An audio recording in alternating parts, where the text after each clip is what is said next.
என்னடா அது அருவா? யார் கொடுத்தது?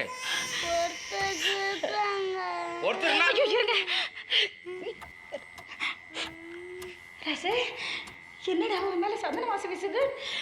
ஆத்தா, நானும் மிட்டாய் மணியும் விளையாட போனோமா, அவன் கருப்பு கோயில் போய் ஒரு மணி எடுத்துட்டு வரைய பந்தாயம் போட்டான். நானும் போனேன்னா எனக்கு பயமா இருந்தது. ஓடி போனேன்னா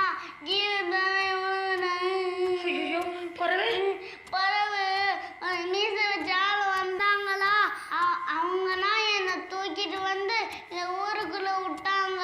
யாரு அவரு? தெரியல. அவர் தான் உடம்பு பூரா சந்தனம் பூசிட்டு இருந்தாரு. இந்த அருவாள் கூட அவர் தான் குத்தாரு.